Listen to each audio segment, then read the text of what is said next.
Read the newspaper, you're uninformed. If you do read it, you're misinformed. So what do you do? That's a great question. What is the long-term effect of too much information? One of the effects is the need to be first, not even to be true anymore. So what a responsibility you all have to tell the truth, not just to be first, but to tell the truth. We live in a society now where it's just first. Who cares? Get it out there. We don't care who it hurts. We don't care who we destroy. We don't care if it's true. Just say it. Sell it. If you don't read the newspaper, you're uninformed. Hello, everybody. I want to just bring some ideas to the table here. And one of them is that we need to start right now.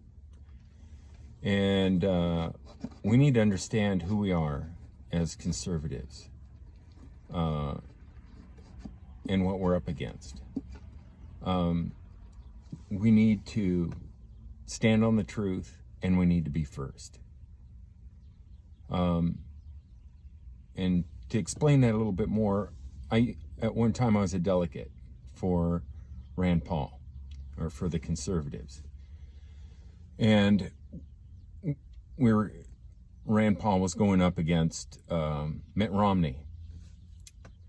And see, we just showed up on the scene.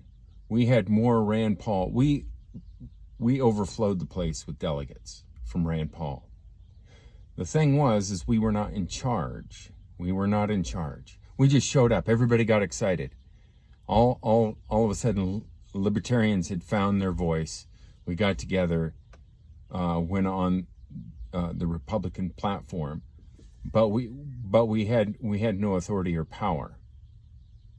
We thought our vote was going to count. We went in to vote that morning, and we were all excited because we knew we'd won.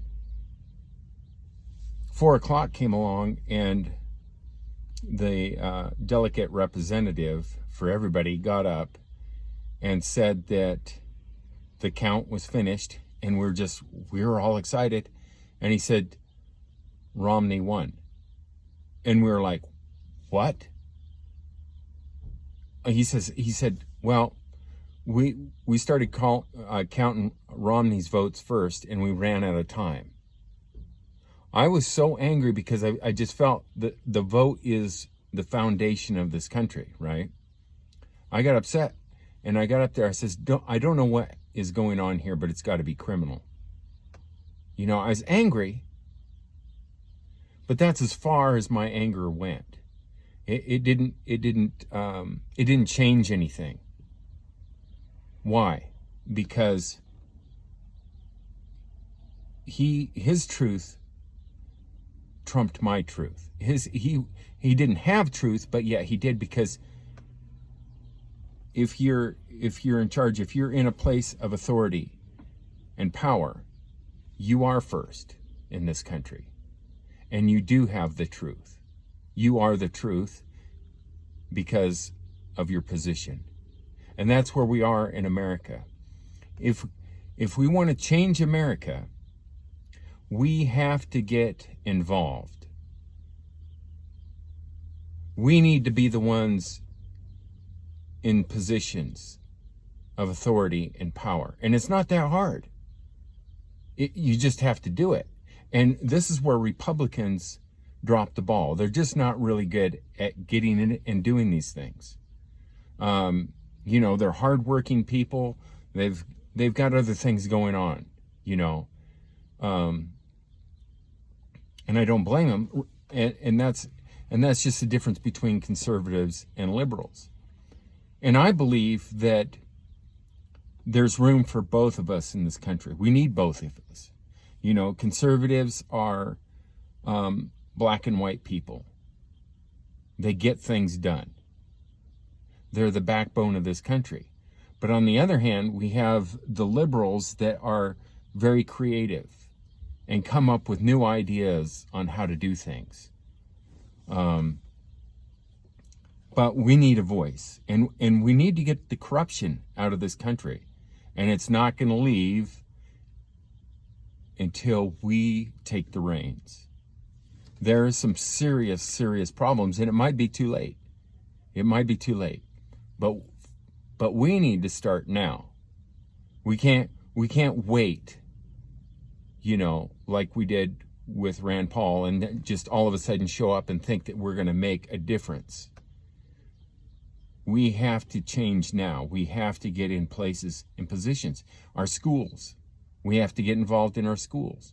We have to get in our towns, in our communities, and really be pushed. And churches need to get into this too. It's amazing to me that churches want you to get involved in community in other countries. It's amazing. They'll go into other countries and just change whole communities. And they've taken classes on community and how to change communities, but they don't know how to do it here. That's the weird thing.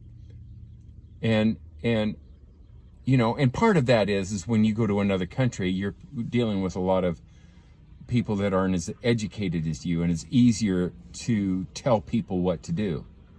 You don't have the backlash. You're a foreigner, you're coming in, you have money, you have backing, and you can say, here, this is what we're going to do. And you can make a lot of change in a short period of time. Here, it's more difficult, but we still have to do it. And there's a lot of people in the church that have that knowledge.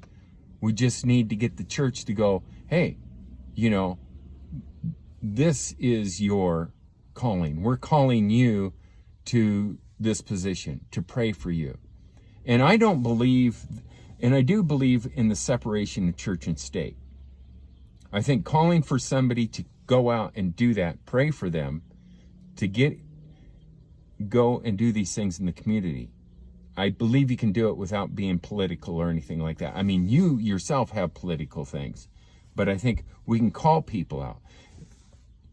And churches say separation of church and state, but they're nonprofit.